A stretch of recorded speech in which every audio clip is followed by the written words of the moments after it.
자, 이제 미국 시장 개장 상황 한번 살펴봐야 되겠죠? 유선남과 함께하는 개장 시황입니다. 유선남님 만나보겠습니다. 안녕하세요. 네, 안녕하십니까. 네, 자, 조금 전에 9시 반에 그 CPI 지표 발표됐습니다. 우리 유선남님께서는 이걸 항목별로 다 분석해 주시니까 한번 CPI 어떻게 나왔는지 좀 항목별로 볼까요? 네, 일단 그럼 CPI 먼저 보고 가도록 하겠습니다. 자, 일단은 예상치보다 잘 나와줬습니다. 제가 예상한 것보다도 잘 나와줬고 시장이 예상한 것보다도 잘 나와줬는데요.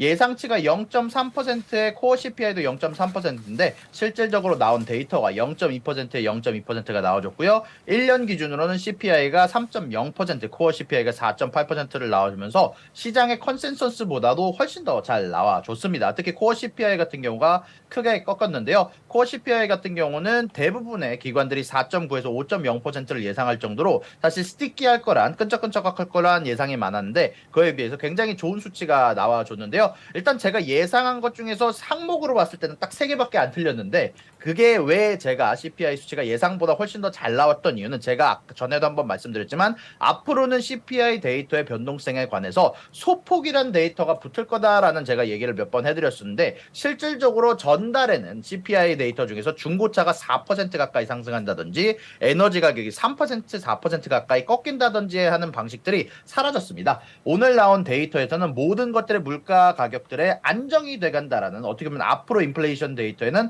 좋은 소식이 될 만한 부분들이 나왔고요. 이 소폭이란 부분이 제 예상보다도 더 적게 변동성이 있었기 때문에 특히 코어 CPI가 더 잘 나왔다라는 생각이 좀 드네요. 알겠습니다. 자, 지금 이제 그 주거비는 어떻게 나왔는지도 한번 봐주시죠. 네, 주거비가 0.4%가 나와주면서 전달의 0.8%에 비해서 크게 꺾이는 모습들이 나와줬고요. 아마 다음 달 같은 경우는 주거비가 더 크게 꺾이지 않을까라는 생각이 좀 들고 있네요. 네, 알겠습니다. 자, 혹시 못 보신 분들을 위해서 다시 한번 저희가 리뷰를 해드리면 일단 헤드라인 CPI는 3%가 나왔고요. 그리고 헤드라인 전월 대비 CPI도 0.2%가 나왔고요. 그리고 근원 CPI는 전년 동월 대비 4.8%가 나왔고요. 그리고 근원 CPI가 전월 대비로는 0.2%로 나와서 전반적으로 좀 긍정적으로 나왔습니다. 자, 그리고 앞서 말씀해 주셨던 것처럼 중고차 가격이 지난 몇 달 동안 좀 올라서 약간 걱정했었는데 그것도 내리고 또 주거비도 차근차근 내려가는 모습들이 아주 뭐라고 할까요? 아주 예쁘게 좀 나타났습니다. 그래서 오늘 시장도 좀 오르고 있고요. 자, 다음 이야기 한번 들어볼까요? 네, 다음 이야기는 역시 오늘 주요 스케줄 먼저 보고 가도록 해야 되겠죠. 자, 일단 CPI 말고도 오늘은 주요 스케줄들이 몇 가지가 있습니다. 가장 중요한 게 보고 있는 건 원유 재고 스케줄인데요. 어저께 EIA 리포트가 나오면서 조금 여러분들한테 이야기를 해드리면 사실 EI에서 단기 에너지 가격을 예측을 하면서 원래는 에너지 가격에 대해서 사실 브렌트유가 7월 초반기에는 74불의 평균가를 자랑을 했었는데 아마 7월 달에는 78불의 평균 단가가 될 거라고 예상을 하면서 사실상 브렌트유 가격이 80불 이상으로 올라갈 것으로 예상을 하기도 했고요. 6월, 7월에 굉장히 낮은 가격의 에너지 가격임에도 불구하고 2023년 후 4분기에는 평균 가격의 80불에 도달할 것으로 예상이 되고 있고 2024년에는 84불에 도달할 것으로 예상을 하면서 계속해서 유가가 상승할 것을 예고를 하기도 했고요. 천연가스 관련해서도 전반기에는 2023년 전반기에는 평균가가 2불 40이었는데 이것이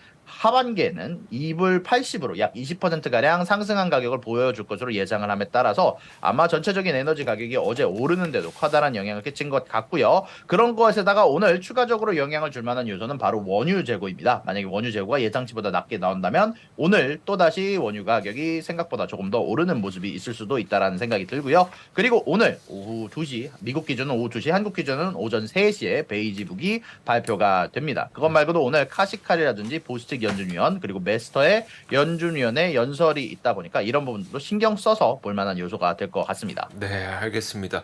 자, 근데 에너지 가격이요. 그러니까 올라간다고 주장하는 그리고 전망하는 근거들이 좀 있을 것 같은데 그 이유가 뭘까요? 그러니까 왜냐하면 저희가 그 유가가 지금 떨어질 때 가장 크게 작용했던 원인이 중국의 수요가 별로 없다. 그러니까 원유 수요 자체가 좀 적기 때문에 감산을 하더라도 유가가 오를 가능성이 좀 높지 않다고 시장에서 많이 봤었는데 에너지 정보청에서는 그러면 왜 유가가 올라간다고 전망을 하고 있는 걸까요?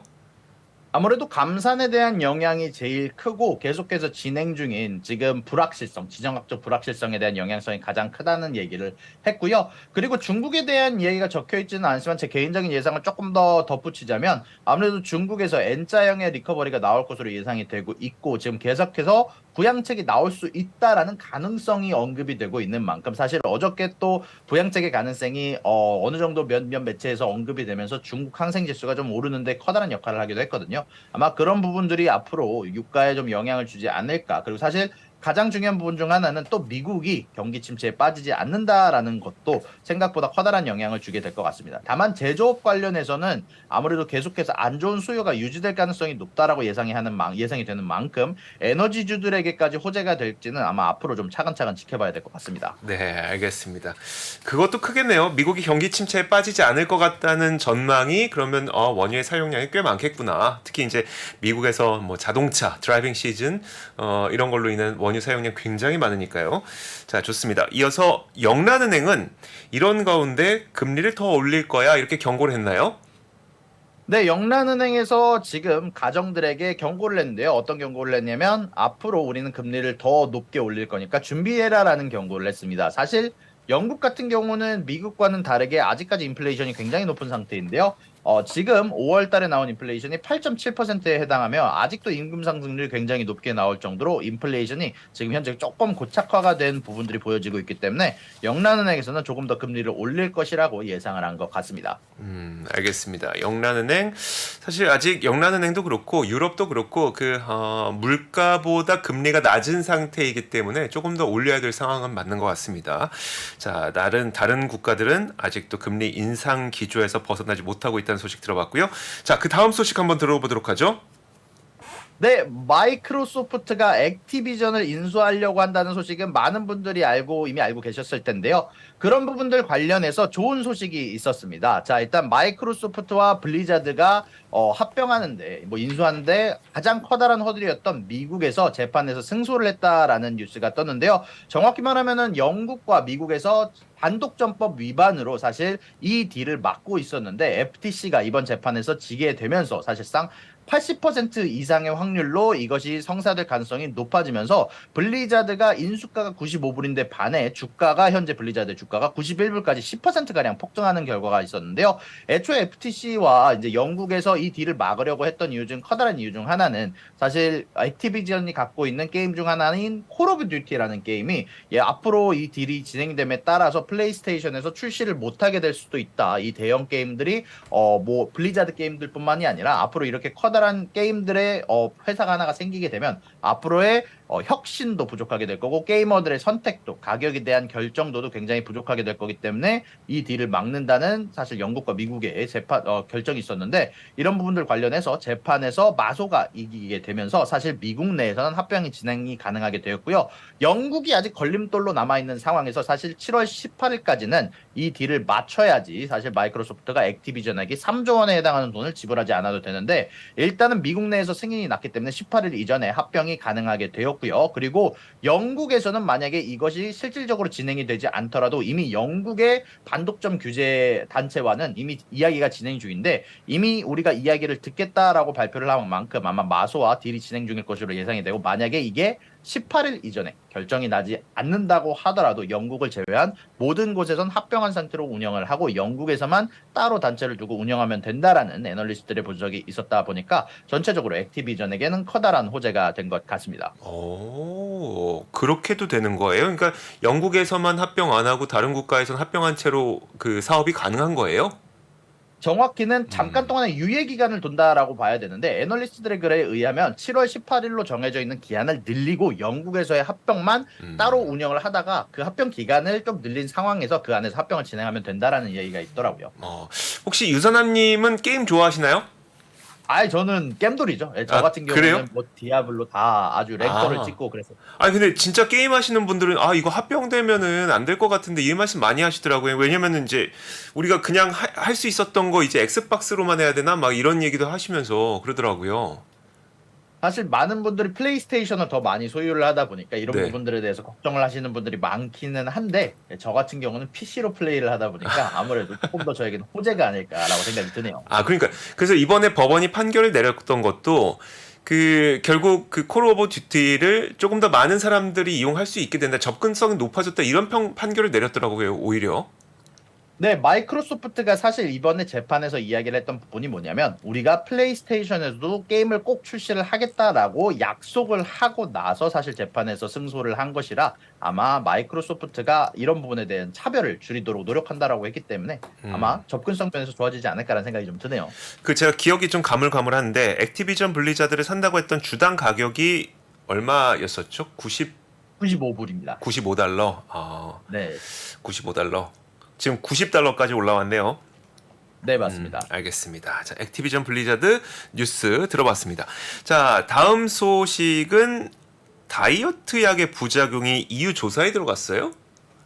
네, 현재 EU에서는 지금 이미 조사하던 약뿐만이 아니라 노보노디스크의 마운자로 그리고 뭐 여러 가지 지금 오젬픽이라든지 이제 노보노디스크라든지 여러 가지 약들에 관해서 지금 현재 많은 사람들이 정신적으로 우울해져서 자신의 목숨까지 사망하게 이르게 되는 부작용이 연관이 있을 수 있다라는 이야기가 나와서 이런 부분들에 관해서 현재 조사를 시작했다라고 이야기가 나오고 있고요. 이런 부분에 대한 경고가 제대로 나와 있지 않으므로 이런 부분들이 만약에 사실로 밝혀지게 될 경우 아마 약에 대해서는 조금 커다란 악재가 되지 않을까라는 생각이 좀 드네요. 알겠습니다. 사실 노보노디스크의 약제들은 그러니까 다이어트 약 위고비랑 대표적인 게 이제 위고비 그리고 싹센다 이런 게 있죠.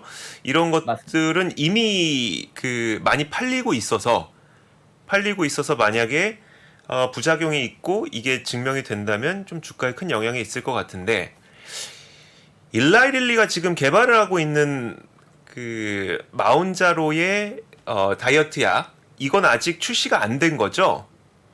네, 일단 마운자로는 출시가 아직 안 됐는데 이런 약들까지 모든 부분들이 사실상 똑같은 메커니즘으로 작용을 하다 보니까 GLP-1이라는 호르몬을 기반으로 하다 보니까 여기 기사의 위쪽에는 아마 노보노디스크만 나와 있지만 전에 다른 기사를 찾아보면 오젬픽이라든지 마운자로라든지 일라일 뭐 삭센다 이 모든 것들이 포함되어 있기 때문에 아마 이게 결론이 날 경우 추가적인 경고 문구로 붙은 상태로 판매를 하는 상태가 되지 않을까 좀 생각이 드네요. 알겠습니다. 알겠습니다. 이 내용도 있다는 거 한번 챙겨 보도록 하겠습니다. 자, 그리고 다음 뉴스 한번 보도록 하죠. 다음 뉴스는 보니까 브로드컴이네요. 브로드컴. 네, 브로드컴에서도 인수에 관해서 호재가 나왔는데요. 브로드컴이 현재 VM웨어를 61빌리언 달러에 인수를 하려고 하는데 이런 부분들 관련해서 유럽에서 승인이 났다라는 발표가 있었습니다. 사실상 뭐 블리자드, 뭐 마이크로소프트 뉴스에 밀려가지고 많이들 신경을 쓰진 않지만 일단은 이쪽은 훨씬 더 승인 확률이 높다라고 볼 수 있을 것 같네요. 알겠습니다. 이게 브로드컴이 VM웨어를 인수하는 이유는 뭐예요? 그러면 사업적으로 뭐가 좋아지는 걸까요? 글쎄요, 저도 사실 그런 부분을 팔로우를 안 하고 있어가지고. 알겠습니다. 알겠습니다. 워낙 그 시장에서 아주 뜨거운 관심을 받고 있었던 그런 건 아니었었기 때문에 알겠습니다. 혹시라도 나중에 알게 되면은 저희를 꼭 알려주시면 좋을 것 같아요. 자, 이제 다음 뉴스 보도록 하겠습니다. 캐시우드 그 분의 뉴스가 오랜만에 나왔는데 무슨 소식일까요? 자, 캐시 우드가 사실 최근에 뭐 테슬라 지분도 팔면서 여러모로 많은 집중을 받고 이야기를 받았었는데 캐시 우드가 계속해서 코인베이스가 내려갈 때마다 구매한 것과는 반대로 사실 거의 1년여 만에 처음으로 코인베이스를 판매를 했습니다. 원래 보통은 저렇게 ETF를 운영하시는 분들은 자기들의 성적을 매 쿼터마다 매 분기마다 보고를 하지 매일 보고를 하진 않는데 캐시우드 같은 경우는 자신의 성적이나 자신의 갖고 있는 포트폴리오를 매일 웹사이트를 통해서 공지를 하는데요. 그런 공지를 통해서 봤을 때 코인베이스가 처음으로 1년여 만에 처음으로 판매가 있었다고 얘기가 나오고 있네요. 그러니까 매도했다는 거죠. 보유하고 네, 있던 매도를 했다라는 겁니다. 보유하고 있던 코인베이스 지분을 매도를 했다. 이제 올라가겠네요. 많은 분들이 그렇게 얘기를 하죠. 그쵸. 요즘에 그런 말 많죠. 캐시우드가 사면 떨어지고 팔면 오른다고. 맞아요, 맞아요. 아, 그리고 그 테슬라 관련해서도 네, 테슬라도 이번에 캐시우드가 팔고 난 이후에 커다란 상승이 있었던 것만큼 아무래도 많은 사람들이 캐반꿀이라고 많이들 얘기를 하는 것 같더라고요. 알겠습니다. 지금 그 대화창에도 아크 상승 중 이젠 코인도 상승각 이런 얘기들 나오고 있습니다. 언제 그 우리 캐시우드 누님께서 인간 지표가 되셨는지 꽤 됐죠. 캐시우드 이야기 들어봤고요. 근데 요즘 그 암호화폐 시장은 좀 어떻게 보세요? 꽤 많이 반등했는데. 암호화폐 시장은 사실 맨 처음에 반등한 이유 자체는 블랙록이 신청한 현물 ETF가 사실 가장 커다란 영향을 끼쳤는데요. 사실 이게 승인이 반려가 된 이후에 지금 재신청에 들어가기는 했지만 일단은 그런 상황 안에서도 계속해서 상승하고 있는 모습이 나오고 있고 아마 블랙록이 포기하기 전까지는 꾸준히 저 상태를 유지를 하지 않을까라는 생각이 좀 들고 있네요. 알겠습니다. 그 뉴스가 바로 그거였었죠. 그러니까 블랙록이 현물 ETF를 출시한다. 그러니까 비트코인 현물 ETF를 출시한다고 해서 그럼 그 ETF를 만들게 됐을 때 결국은 자산운용사에서 ETF에 비트코인을 사서 넣어야 되니 이 비트코인에 대한 수요가 있지 않을까라는 기대감이 있었고 그 신청서를 넣어놨기 때문에 지금 비트코인이 꽤 많이 반등을 했는데 이 기대감은 아직도 좀 살아있나 보네요. 네, 그런 것 같습니다. 전체적으로 아직 블랙록이 포기를 하지도 않았고, 이제는 570승 2패로 뭐 이제 늘어나기는 했지만, 여전히 블랙록이라는 이름의 명성과 사실 반려된 이유 자체가 조금 설명을 해드리긴 했지만, 정보에 대한 불명확성이라는 조금 불분명한 이유가 붙었거든요. 예전과 다르게. 네네. 이제 그런 부분들을 감안을 했을 때, 블랙록에서는 승산이 있다라고 판단을 하는 것 같습니다. 네, 알겠습니다. 자, 이어서 자, 다음 소식은 저희 일부에서도 잠깐 얘기가 나왔었는데 엔비디아가 ARM의 앵커 투자자로 영입될 가능성이 좀 높아지고 있는 것 같더라고요. 네, 맞습니다. 엔비디아가 ARM을 인수하려다가 파토가 난 이후에 사실 이제 또 오랜만에 둘이서 같이 묶인 소식이 나왔는데요. 지금 현재 ARM의 앵커 투자자로 이미 뭐 소프트뱅크라든지 인텔이 이야기가 있는 가운데 이미 엔비디아도 이 앵커 투자자의 IPO에 앵커 투자자로 참여할 것이라는 이야기가 돌고 있습니다. 알겠습니다. 자, 이 앵커 투자자라고 하는 게 아무래도 그 IPO 흥행에 좀 성패를 가를 수 있을 만한 되게 중요한 위치이기 때문에, 물론 대주주가 되고 대규모 투자자가 되는 것도 중요하지만 이 흥행의 성적표를 또 가를 수가 있는 것이라 엔비디아가 진짜 ARM 앵커 투자자가 될지 큰 관심을 좀 갖고 있습니다.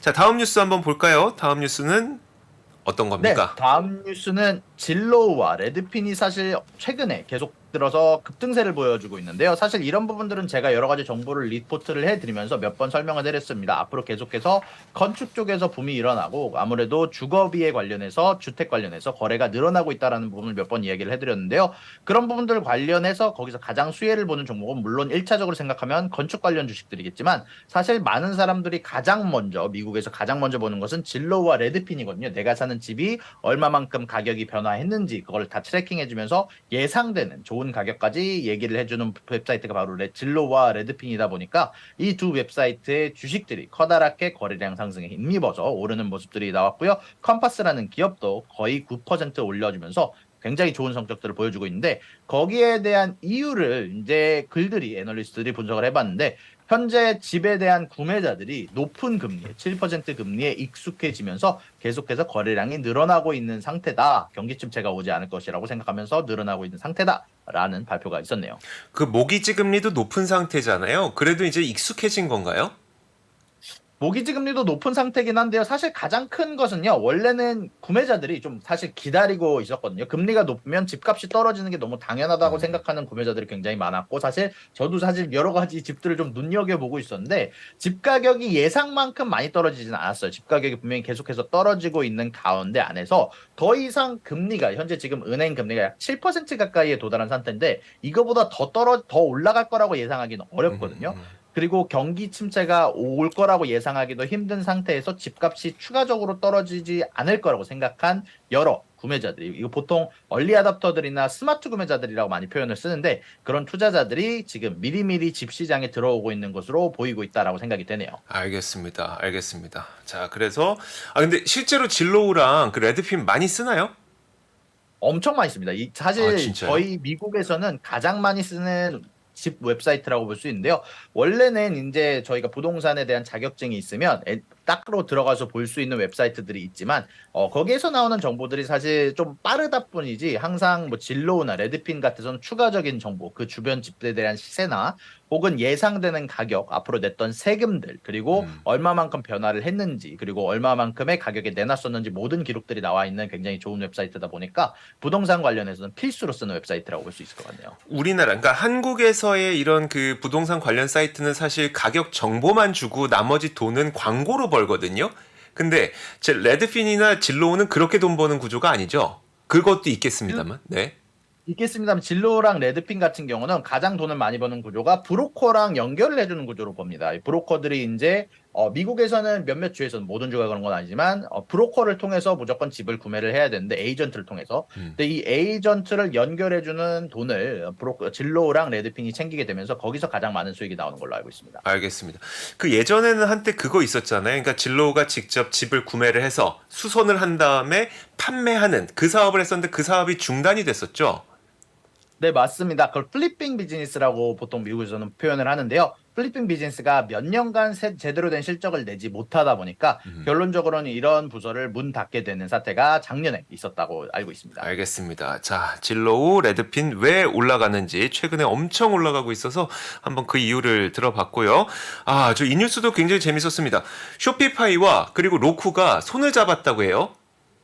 네, 맞습니다. 어저께 갑작스럽게 로쿠가 11%가량 상승하고 쇼피파이가 2%가량 상승하는 뉴스가 있었는데요. 사실 로쿠라는 건 테레비를 스마트 TV로 만들어주는 플랫폼 중 하나인데 이 로쿠가 쓰는 테레비에 대해서 앞으로는 쇼피파이와 손을 잡음으로써 쇼피파이의 광고가 송출될 수 있고요. 사실 이건 유튜브에서도 진행 중인 사업 중 하나인데요. 유튜브에서도 만약에 여러분들이 영상을 보고 있다가 바로바로 클릭 한 번으로 구매할 수 있는 서비스가 한국 내에서 런칭이 되기도 했었는데 이것과 비슷하게 로쿠 내에서도 앞으로 여러분들이 쇼피파이 광고를 보고 있으시다면 클릭 한 번으로 바로바로 그 제품을 구매 가능할 수 있게 로쿠 내에서 실행을 하다 보니까 이런 부분들이 새로운 서비스의 런칭 그리고 앞으로 여러 가지 쇼핑 관련한 이윤을 받을 수 있을 거라는 로쿠의 기대감에 힘입어서 로쿠 주식이 상승하고 있다라고 볼 수 있을 것 같습니다. 네, 알겠습니다. 우리나라에서는요, 그냥 LGU 플러스 틀면은 그 스마트 TV 되는데 미국은 안 그래요? 왜 로쿠를 쓰는 거예요?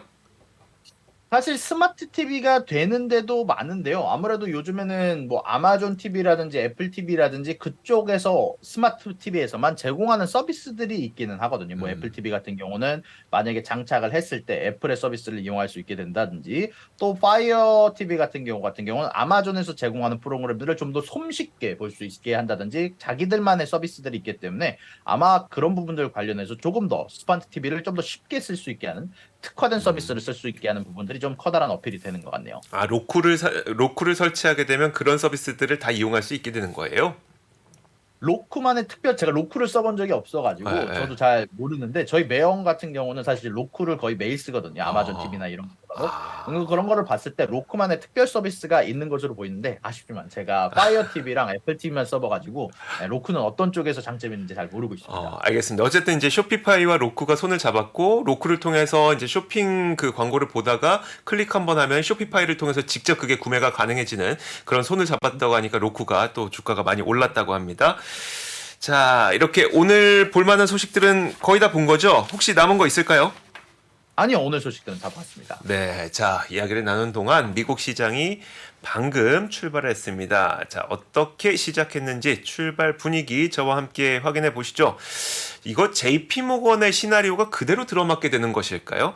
일단 3% 헤드라인 넘버, 그러니까 헤드라인 CPI가 3%가 나오면 아마 1% 정도 오를 거다라고 했었던 게 JP모건의 시나리오였다면 뭐 그 정도 오르고 있는 것 같아요. S&P 500 0.8, 다우지수가 0.65, 그리고 나스닥이 1.18. 이렇게 큰 폭의 상승을 기록하고 있습니다. 이 폭의 상승이 아마 끝까지 좀 갔으면 좋겠지 않을까라는 생각이 듭니다. 자, 몇 가지 이제 종목 전체적인 시장 분위기 한번 볼게요. 네, 전체적 시장 분위기 한번 보도록 하겠습니다. 아무래도 이쪽에서 이걸 못 보게 되어 있군요. 이거는 유선아님께서 잠시 후에 보여주시도록 하겠고 제가 몇 가지 종목 움직임만 한번 보도록 하겠습니다. 자, 일단 새로운 뉴스가 한 가지가 떴습니다. 디즈니인데요. 디즈니 안 그래도 이제 좀 굉장히 애증의 종목이죠. 오늘 속도가 잠깐 느립니다.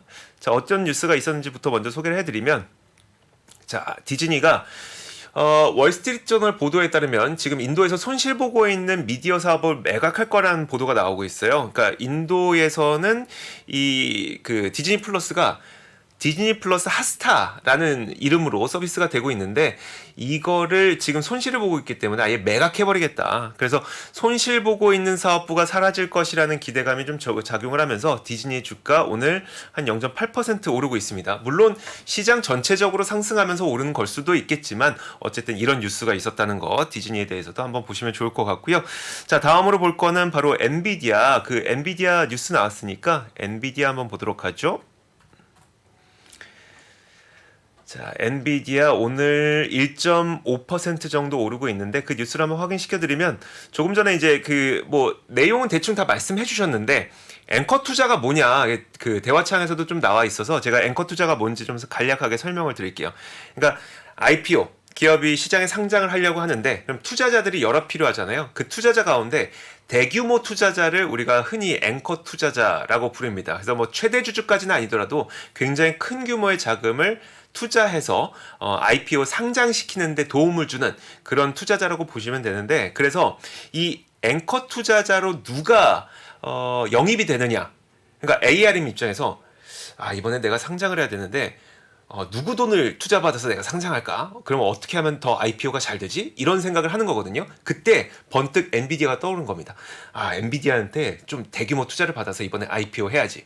물론 돈이 없어서 IPO 하는 건 아니지만 어쨌든 그렇게 되면은 IPO에 되게 흥행이 가능해지겠죠. 엔비디아가 AI 칩을 만드는 엔비디아가 ARM에 대규모 투자를 해서 상장한다고 하니까 뭔가 스토리가 만들어지면서 기대감을 크게 갖게 만들게 되죠. 이것 때문에 앵커 투자자를 좀 흥행 가능성이 높은 사람을 좀 투자자로 선정을 하려고 하는데 거기에 엔비디아가 선정이 되니까 영입하려는 절차가 지금 진행이 되고 있다는 겁니다. 자, 그래서 물론 엔비디아 쪽에서는 ARM의 기업 가치를 뭐 350억 달러에서 400억 달러 정도만 주고 싶다라고 하는데 소프트뱅크에서는 이제 비전 펀드에서 팔아야 되니까 비싸게 부르겠죠. 한 800억 달러 정도 얘기하고 있어서 가격은 아마 앞으로 좀 조율이 될 것 같습니다. 자, 엔비디아 앵커 투자자로 된 거 한번 살펴봤고요. 다음 뉴스는 마이크로소프트랑 액티비전 블리자드 이야기가 있었으니까 그럼 오늘 주가는 어떤지 한번 보도록 하죠. 액티비전 블리자드 일단 사겠다고 했던 가격은 95달러인데 지금 뭐 90달러까지 급등을 하더니 뭐 여기서 잠깐 뭐 숨을 내쉬고 있습니다. 숨을 고르고 있는 모습 보여주고 있고 자, 그리고 제가 준비한 종목 또 한 가지가 있습니다. 바로 오랜만에 로블록스 한번 보시죠. 로블록스 최근엔 관심 별로 없었죠, 여러분. 오늘은 별로 안 움직이네요. 자, 그런데 로블록스에도 뉴스가 한 가지 있었습니다. 사실 어제 로블록스가 꽤 많이 올랐었는데요. 제가 그 뉴스 하나 보여드리도록 할게요. 바로 이겁니다.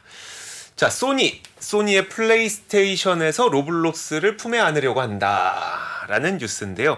사실 소니의 플레이스테이션에서 로블록스를 플레이할 수 있게 하려는 게 최근 움직임은 아니에요. 한 2년 전쯤이었나? 원래 있었던 건데 이게 무슨 뭐 아이들의 안전 문제 이런 것 때문에 못 하고 있었다고 합니다. 그런데 최근에 다시 한번 소니가 로블록스를 플레이스테이션에서도 게임할 수 있게끔 하려고 하는 시도가 있다라고 해서 로블록스의 주가가 어제 크게 올랐던 사실이 있었습니다. 자, 그리고 마지막으로 한 가지만 더 보도록 하죠. 트레이드 데스크라고 여러분 아시나요? 트레이드 데스크? 이 기업은 꽤 유명할 것 같은데 트레이드 데스크라고 하는 기업이 지금 꽤 오랫동안 상승세를 보여주고 있어요. 제가 이걸로 한번 볼게요. 이거 지금 보일 수 있나? 트레이드 데스크 이걸로 한번 보도록 하죠. 보이네요. 오늘 거는 안 나오는데 어쨌든 어제 종가까지 보이네요. 자, 트레이드 데스크가 잘 올라가고 있어요. 트레이드 데스크가 뭐 하는 기업이냐면 그 온라인 광고 관리 플랫폼을 운영하는 기업인데 그러니까 온라인 광고주들한테 어떻게 하면 광고 효과적으로 할 수 있는지 좀 서비스해주는 플랫폼 서비스해주는 그런 기업입니다. 그래서 요즘에 뭐 메타도 그렇고 구글도 그렇고 온라인 광고 많이 해야 되잖아요. 그럼 그 광고주들이 좀 더 효율적으로 좀 더 많은 돈을 받아가면서 광고할 수 있게끔 도와주는 그런 기업이거든요. 그러니까 요즘에 그 메타도 잘 올라가고 광고 시장 좀 살아날 것 같고 이런 가운데 이 트레이드 데스크도 지금 52주 신고가 부근까지 좀 올라가고 있습니다. 그런데 그것뿐만 아니라 최근에 이제 인공지능 플랫폼을 또 새롭게 출시한다고 해서 인공지능으로 타겟형 광고 잘 할 수 있게끔 도와줘야 될 거잖아요. 그래서 인공지능 플랫폼 출시한다고 해서 지금 좀 상승세가 계속 이어지고 있고 인공지능 관련주들과 좀 움직임을 같이 하고 있어서 오늘 이 기업에 대해서 좀 소개를 시켜드렸습니다. 자, 몇 가지 기업들 봤고요. 유선남님, 제가 히트맵으로 전체 시장 분위기를 못 봤는데 한번 봐주실까요? 네. 간단하게 여러분들과 같이 정리를 해보면 오늘 전체적으로 모든 섹터들이 녹색을 보여주고 있는 올라가고 있는 가운데 안에서 헬스케어 섹터만 지금 현재 마이너스인 모습들을 보여주고 있고요. 일단 무슨 소식이 있는지는 제가 살펴보지는 못했고요. 지금 전체적으로는 인플레이션 데이터가 잘 나왔기 때문에 시장 분위기는 좋아 보입니다. 알겠습니다. 자, 오늘은 아무래도 인플레이션 지표 덕분에 시장이 전체적으로 올라간 채 마무리되지 않을까 싶습니다. 특별한 이슈만 없으면 이 정도에서 좀 상승세로 마감이 됐으면 좋겠네요. 자, 오늘도 유선남님과 함께 미국 시장 개장 초반에 살펴봐야 될 꼭 중요한 뉴스들 봤습니다. 고맙습니다. 감사합니다. 네. 자, 저희 글로벌 라이브도 여기서 인사드리도록 하겠습니다. 사실 저도 긴장 꽤 많이 했었거든요. 근데 월가에서 계속 기대감을 갖는다면서 어제부터 시장이 오르는 거예요. 그래서 그들은 뭔 알고 있나? 진짜 알고 있었나 봐요. 지표가 잘 나왔죠? 자, 음모론입니다. 음모론입니다. 자, 어쨌든 여러분들도 좋은 밤 보내실 수 있을 것 같네요. 오늘 좋은 밤 보내시고 저는 내일 같은 시간에 오도록 할게요. 오늘도 함께 해주신 여러분 고맙고요. 자, 그리고 끝내기 앞서서 방송 도중에 이제 김현심님께서 또 슈퍼챗을 쏴주셨습니다. 감사합니다. 자, 그리고 오늘 좋은 밤 보내세요. 고맙습니다. 시간이 흘러도 변하지 않는 여러 가지 원칙과 사고 체계는 존재하거든요. 대가들의 사고 체계, 투자 기법이 아니라 생각의 방법. 그런 거를 분해를 해서 재구성을 해서 하나의 어떤 틀로 조합을 하는 과정이 필요한 것 같다. 라쿤 자산운용 홍진채 대표의 거인의 어깨에 19년간 초과 수익을 달성한 그가 어떻게 주식 대가들의 투자법을 활용했는지 이 책에서 최초로 공개합니다. 대가들의 검증된 투자법을 여러분의 눈으로 직접 확인하시죠.